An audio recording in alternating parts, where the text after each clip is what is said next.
Let's go to that question, which raises some sensitivities of rivalries between players.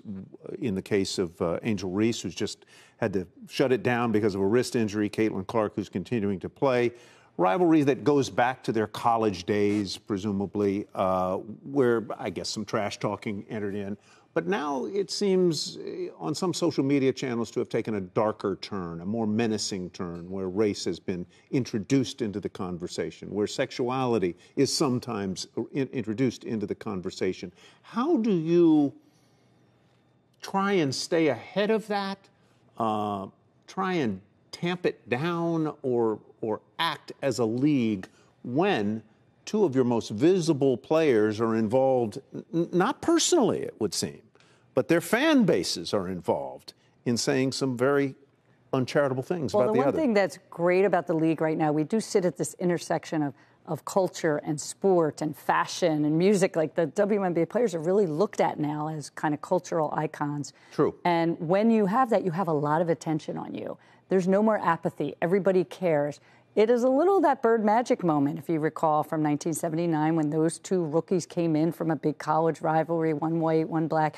And so we have that moment with these two. But the one thing I know about sports, you need rivalry. That's what makes people watch. They want to watch games of consequence between rivals. They don't want everybody being nice to one another. So the social media is different today than it was in 1979 when it didn't exist. But, you know, I always tell the players, you know, I was told a long time ago, if someone's typing something in and you wouldn't ask their advice, ignore it. So it's a balance, but certainly from a marketing dollars, but corporate partners are stepping up to endorse these players much more so than they were 5 years ago, because they see the benefit of having women and diverse women representing their brand. Callie Lawson-Freeman, that was WNBA Commissioner Cathy Engelbert last week on CNBC's Power Lunch. She responded to a question about rivalries and some of the commentary around Caitlin Clark and Angel Reese, some of the league's most high-profile players taking a negative turn. And there was quite a reaction to the commissioner's comments, Callie, from the players, from fans. It really was quite interesting to watch the day unfold. I'm curious, Callie, when you first heard or saw the commissioner's commentary, what were your initial thoughts? I think my immediate reaction was, oh, that was a choice. You know, I saw a lot of people reply and say, wow, how do you mess up an answer like that so badly? Because a lot of people felt like, wow, that was an alley-oop of a question. And I agree. I thought it was a great question. I thought it was really well framed. And it put Cathy, or the WNBA commissioner, into a great position to denounce racism and homophobia in a really clear, firm way. Like, that would have been very easy given the question, but she didn't. She decided to talk about money and eyes and viewerships as if she was speaking to shareholders or something. And maybe that's what she views as her role when she makes these national TV appearances. But it was not my perspective that she made a mistake. I thought this was an intentional choice. And I feel like that type of language is really important in a situation like this. Like, not being like, oh, wow, she really messed that one up. Like, no, she made a choice to give the answer that she did. And I think that we should all accept and understand that, especially when we view kind of the way that the league moves. This is a league filled with predominantly Black women, a lot of Black women who are part of the LGBTQ community. You know what I'm saying? And it's not expected that your commissioner will 100% align with the players on every single issue. But this feels to me like foundational. So that was my perspective. Like, now we know. Yeah, well, you know, the players, when they responded, it was a number of them, you know, who did. Brianna Turner from the Chicago Sky, as well as Michaela Onyenwere, also from the Sky, former players such as Dev Peters, one of the most outspoken players in the league, Dejanay Carrington. You also had Azare Stevens respond, and some of them posted on X. You know, others spoke to the media directly. So a number of Aces players commented, Queen Egbo, Sydney Colson, and they did post on X, but you had representatives of the union like Kelsey Plum and Alicia Clark who spoke directly to ESPN. Clark also posted, and Chelsea Gray as well from the Aces.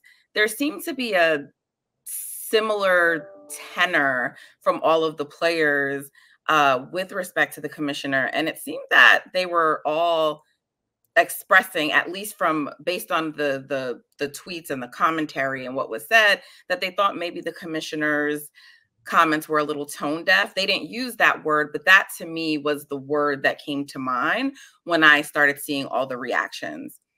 Then after all of those player reactions, the WNBPA director, the executive director, Terry Jackson, put out a statement on behalf of the players that was very strongly worded to the commissioner, Callie. And I was like, wow, and they basically said, this is what you should have said, Cathy. There is absolutely no place in sport or in life for the vile hate, racist language, homophobic comments, and misogynistic attacks our players are facing on social media. They went on to say this isn't about rivalries or iconic personalities fueling a business model, and that this kind of toxic fandom should not ever be tolerated or left unchecked.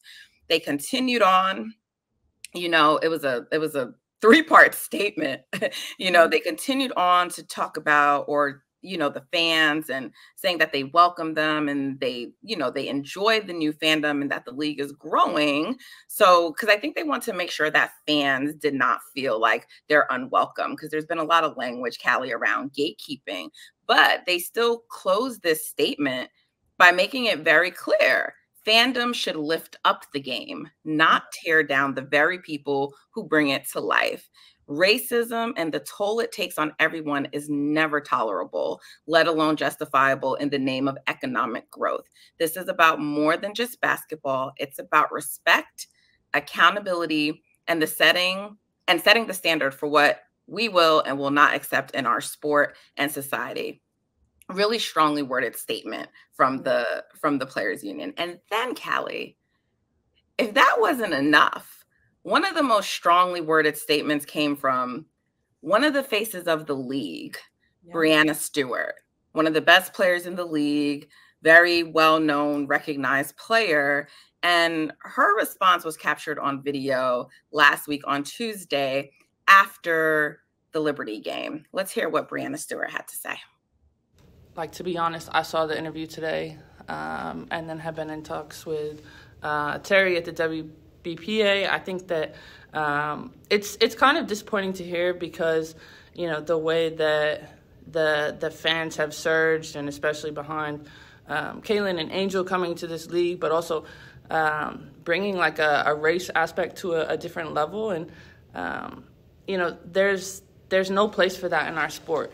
And I think that's really it, is we want our sport to be inclusive for race, gender, and really a place where people can be themselves. So we wished, obviously, Cathy would use her platform in a different way and have made that a little bit better, but kind of just telling the fans, like, enough is enough, become a fan of our sport. And for the new ones, like, lock in on everybody, but don't be disrespectful, because as a league, like, we stick together, and there's no place for that.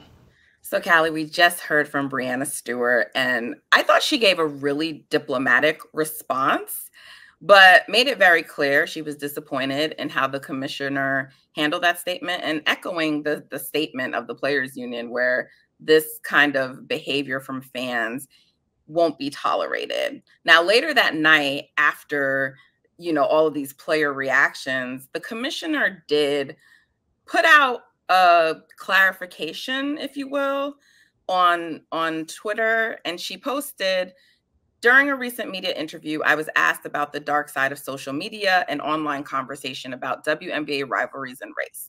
To be clear, there's absolutely no place for hate or racism of any kind in the WNBA or anywhere else. So this was the commissioner's initial response after this video had been circulating on social media and also from all of the different player reactions. Callie, I'm curious. One, were you surprised by the way the players reacted? And my second question is, are you what did you think of the commissioner's initial response to backlash, if you will?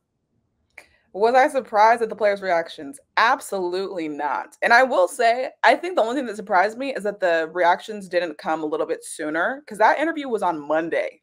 And then we started seeing reactions kind of late on Tuesday, or I want to say like midday Tuesday. And then it kind of just started catching on. It was like, I think other players were seeing one another's reactions. But no, I mean, we talk about the WNBA as like an quote unquote activist league, and that phrase has come under fire recently, it feels like. But that was really that's the basis of this. And like, you don't have to be an activist to play in the WNBA. Surely you do not. But I think that what the WNBA has been able to accomplish in terms of activism is important. Like, it's something that you need to be aware of as it pertains to this league. So all of those answers were expected. There was nothing that shocked me at all. As far as Commissioner Engelbert's response, you mentioned that was her initial clarification. That initial clarification came at like midnight my time. I'm in Pacific Standard Time. It felt really late. Maybe, so I don't know. That feels strange. And I think that there was also like some primetime TV happening. I can't remember now. Presidential debate. Thank you. There were a lot of people who commented on that it came like during in the midst of like that. Everybody's on X talking about the debate. You know what I mean? You're seeing all of these comments about the debate. And then at 11:36 p.m., that's probably your time actually. So maybe it was like 9 Eastern or something for me. Yep. Yeah. So then kind of like sneaking into the discourse is Commissioner Engelbert. And this is not, I just want to clarify, you made a good point. This is a clarification. It's not an apology. You know what I'm saying? Like, this is, to be clear, there's absolutely no place for hate or racism of any kind. But she never said that in her answer. And so this tweet doesn't say, I apologize for not taking the opportunity to make that statement or take that stance when I had the chance. Like, this tweet doesn't do that. And I also think too, the WNBA, like the Players Association, their statement did something that I thought was so important, which is like show consideration for what Angel and Caitlin have both had to go through respectively as a result of the dark side of this fandom, which Cathy Engelbert showed no consideration for on national TV. Like, she was like, money, money, woohoo, ignore them. You wouldn't take advice from them. Like, that is, oh my goodness. It's rough to look back on, because it's just like, wow. You know what I mean? And I think that comparing them to Larry Bird and Magic Johnson, I get why that's done, because it's like the WNBA is at a similar point in its history. It's young still, it's growing, it's at a turning point, and they are the faces of it, right? But even Magic Johnson and Larry Bird, the foundations of that rivalry were racist, like inarguably. So it's like, when we talk about that, we can't just be like, oh, it's Magic Johnson, Larry Bird. Like, Magic Johnson had to deal with like real life, fallout from that, like through his career. So I think that, if you're going to make that reference, let's make the reference in a nuanced, aware, considerate way. And I'm not trying to be super, well, I guess I am being super critical, but I think that this is the type of thing where you should. Yeah, I think the Bird Magic stuff is interesting, because I think there's a lot of romanticizing that happens with that rivalry. And also, I just think that also happens with the passage of time, because details get forgotten. And unless you were there or really tuned into it, you may not be aware. But yes, it was definitely rooted in racism. And both Larry Bird and Magic Johnson have spoken about that. And, to me, it was interesting, because in her comment, the commissioner said, she mentioned one player, one Black, one white. So there seemed to be, at least based on that statement, a level of awareness that race could be playing a factor in that rivalry. So yeah, they get compared to those two a lot, but I think it's only the positive side of it, and not, like you said, the whole story. The other thing that was interesting too to me when this clarification came out and with her response, is that she was actually asked what the league would do to combat this, essentially, like to get ahead of it, so it was really asked, like, what steps are you going to take, versus just asking for a denunciation of racism and homophobia, etc. And in the clarification, I was left wondering, well, will we ever find out what steps the league does plan to take? So with that said, it was reported initially first by the Wall Street Journal over the weekend that the commissioner did send a letter to all of the players in the league. So a letter was apparently sent, and she quite frankly, in the letter, she said she missed the mark with her response. So when we say commission missed the mark, those are her own words. She used that language as reported by the Wall Street Journal and then later ESPN, that was the language in the letter. And she says that the league vows to do better. She will do better. She will be better. And so apparently there's been a number of conversations with players as well. Breanna Stewart had already mentioned that she'd been talking, with Terry Jackson. It sounds like, I believe also from the reporting about the letter, I believe it was stated that the league spoke to Breanna Stewart, who is one of the vice presidents of the union, but they also spoke with Madam President Nneka Ogwumike as well. And what Nneka had to say, she said many things, but one of the things where it was stated that she said, we're looking to move forward together, and that she encouraged her, to develop that personal relationship with players, to maybe understand our lived experiences, and in fact, help the league grow bigger and better. And that was Nneka saying that she spoke with Cathy on Thursday. So that would have been 2 days after, because last Tuesday is when all the players responded. So that would have been 2 days after that if they spoke on Thursday. What do you think about the follow-up letter from the commissioner? Was that enough? Is there more that needs to be done? I mean, I'm not sure. I think that if it worked for the players, then that's fine. But it feels to me like the players had to address this publicly, whether they wanted to or not. They got asked by media in pregame and postgame about their commissioner's comments. You know what I mean? So it feels to me as if Cathy sending out that tweet and then sending out the letter, like those are all kind of hidden attempts to rectify a situation, it feels like. And I almost wish that she would have taken it on the chin a little bit more and maybe been, because like that was on national TV, her answer. So I wish the follow-up was also as accessible.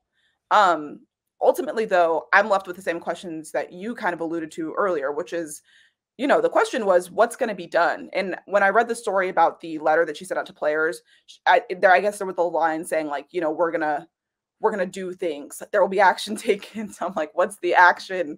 Because now it's like there's 2 games left in the regular season and this has been going on since May. Like you have players who are talking about getting followed home, getting harassed on the way to their cars, having to, like, multiple players are saying that they had to delete social media, and not just Black players. Like these are white players also being impacted by some of just like the vitriol and just negativity surrounding this growth of the league, if you will. And so I think that those are real tangible things that have been going on that I think kind of demand a real answer and not just a letter in a tweet. Well, I believe Kelsey Plum, when she responded and was asked about the commissioner's initial remarks on CNBC, she said there will be plenty of opportunity for Cathy to, basically revise or clarify her response. I'm paraphrasing, obviously, Kelsey's words. And Nneka, suggested that she become more in tune with the players. I know that I saw some kind of reactions to that on X, from WNBA Twitter, because some people were questioning that she's been the commissioner for a number of years. Shouldn't she already have those relationships? Shouldn't she be aware? So I don't know to the extent what her relationships are with players, but they seem open to working with Cathy and helping her figure it out. So I think we just have to sit back and watch and see what happens and continue to monitor this situation. But I think at the very least, I'm glad that this has finally been spoken about publicly, because that was really the first time the commissioner addressed this elephant in the room that has been just there the entire time for years, but really exacerbated this WNBA season. And I don't think she had ever, at least not that I've seen, been asked any kind of direct question about it. And so the fact that she finally was, and now it brought this conversation to the surface, I think is a good thing. One other thing, though, that I will point out is that I think this conversation is a little too limited. It seems to be focused on fans and social media. And I think the issue is also the national media as well, right? And I think they fan the flames of the fans, to be honest.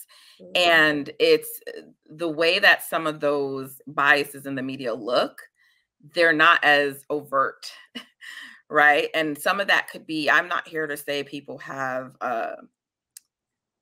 racist intentions, because I don't know their intentions, but some of the headlines we've seen seem to have undertones, and that could be based in unconscious biases. I don't know the basis for them, but there seems to be a lot of microaggressions.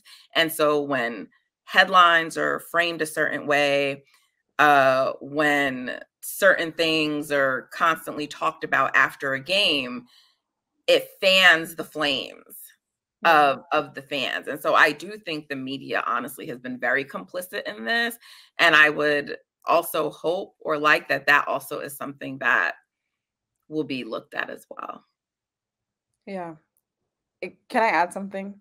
Of course. I think something like what you're talking about is, it's not limited to like headlines and wording. Like, it's even push notifications and stuff like that. And I don't know how explicit to get in that area, but like that stuff matters. It's like you're calling people's attention to certain things from these, like everybody has the ESPN app, the Bleacher Report app, and probably like Yahoo Sports. If you're a sports fan, like you have those three at least. Like I know I do, because I'm trying to keep up with everything, and you kind of rely on push notifications to help you do that. And so if you're not getting a full picture from, you know, those notifications, that's not the end all be all. Obviously you should be like following sports for your own, but I think that like that makes a big difference too. And I saw people kind of pointing out discrepancies with that recently.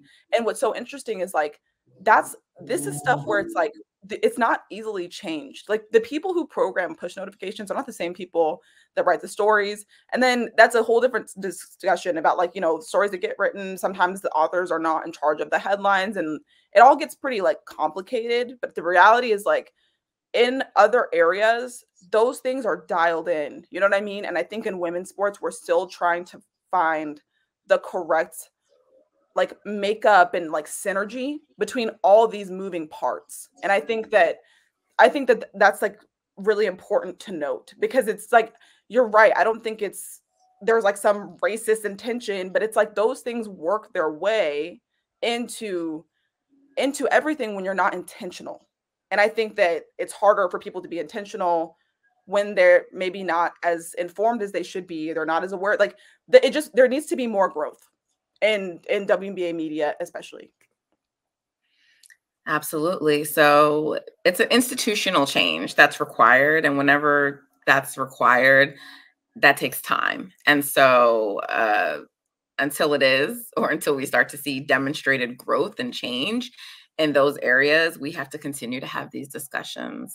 Callie, thank you so much for joining me. This was a really important discussion. Glad to have you here for it. Thank you.